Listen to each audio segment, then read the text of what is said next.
Students, अब हम समझते हैं break even point. What is break even point? Sir, break even point वो पॉइंट होता है जो ये शो करता है कि कंपनी ना लॉस में है ना प्रॉफिट में है। मतलब हम जितने का सामान लाए उतने का ही बेच दिया, ठीक है। और ये कब निकालते हैं, क्यों निकालते हैं, इसके लिए हमें इसके थ्रू समझते हैं। मैं कह रहा हूँ कि ये कंपनी की जो साल भर में उसने सेल्स की है वो 1 लाख रुपए है। Variable cost 50,000। तो सेल्स में से वेरिएबल कॉस्ट जाता है तो क्या बचता है सर? कंट्रीब्यूशन बचता है। कंट्रीब्यूशन में से फिक्स कॉस्ट गई तो ये बचता है। तो मैंने देखा 1 लाख की उसकी सेल है, 50,000 वेरिएबल कॉस्ट है, तो उसको मोटा मोटा मार्जिन कितना हुआ? 50,000 रुपी। लेकिन उसकी जो फिक्स कॉस्ट थी, मतलब बिल्डिंग का किराया जो था, फिक्स कॉस्ट का मतलब बताया ना मैंने, बिल्डिंग का किराया, एम्प्लॉय की सैलरी और भी चीज़ें होती हैं, ठीक है। तो उसने देखा है कि भाई मेरी जो फिक्स कॉस्ट है पर मंथ जो फिक्स हो रही है वो तो 60,000 रुपये, तो मैं 50,000 रुपये मार्जिन कमा रहा हूँ, 60,000 रुपये फिक्स कॉस्ट है, तो 10,000 के लॉस में चला गया। तो इस कंडीशन में क्या करती है कोई भी कंपनी? ब्रेक इवन पॉइंट निकालती है। ब्रेक इवन पॉइंट का मतलब होता है कि मैं एक ऐसे पॉइंट पहुंचूं जहां मुझे ना लॉस हो ना प्रॉफिट हो, मतलब इतनी सेल कर दूं कि मुझे प्रॉफिट और लॉस दोनों ना हो, ठीक है। फिर उसके बाद वो क्या करती है, इस पॉइंट पे पहुंचने के बाद सेल बढ़ाना चालू करती है। तो हम इसको निकालते हैं ब्रेक इवन पॉइंट को। इसका फॉर्मूला इजी होता है sir, fix cost upon contribution. Fix cost को कंट्रीब्यूशन से डिवाइड कर दो तो हम एक ऐसे पॉइंट पहुंच जाएंगे जहां पे हमें ना लॉस होगा ना प्रॉफिट होगा। चलते हैं। हमने क्या किया, फिक्स कॉस्ट हमारी 60,000 रुपये है, कॉन्ट्रीब्यूशन हमारा 50,000 रुपये है। ये कहाँ से लाई? ये देखिए, ये फिक्स कॉस्ट और ये कॉन्ट्रीब्यूशन। तो हमारा ये आंसर कितना आ जाएगा? ये 30 से 30 डिवाइड, ये से ये डिवाइड, 5 से काटा, 5 1 जा 5, नहीं जाने का पॉइंट, ये हो जाएगा 10, 2 टाइम चला जाएगा 1.2।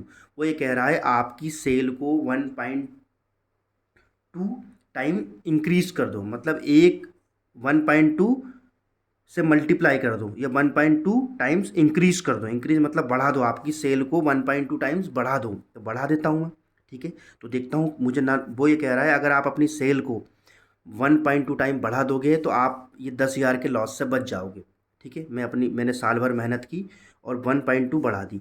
अगर मैं 1 लाख को 1.2 करूँगा तो आप कर लेना कैलकुलेटर या उससे, तो 1,20,000 रुपये हो जाएगी। वो कह रहा है 1,20,000 रुपये की आप सेल कर दो तो आपको लॉस होगा ना प्रॉफिट होगा। करके देख लेते हैं।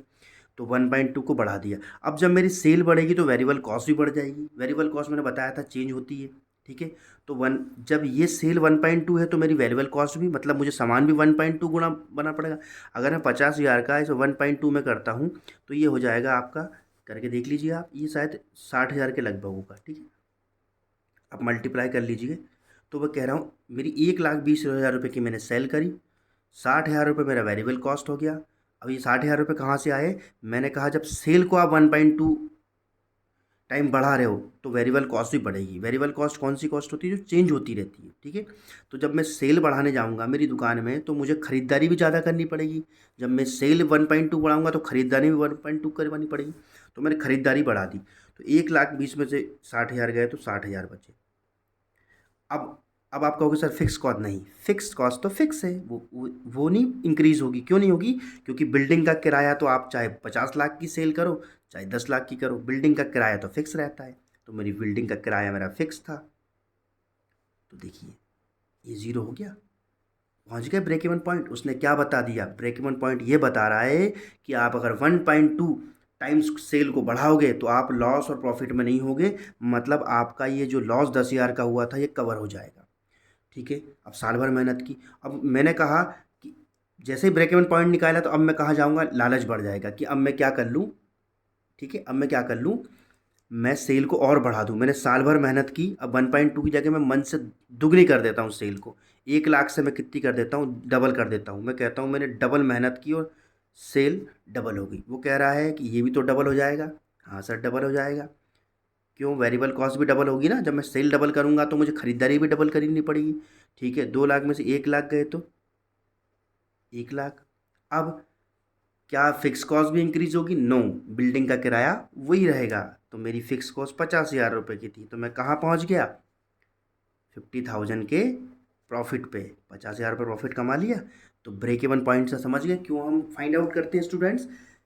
क्योंकि हमें ये पता ना लगाना होता है, जब हम लगातार लॉस में चलते हैं तो हमें ये पता लगाना होता है कि कितनी सेल करूं कि मैं घाटे में ना जाऊं।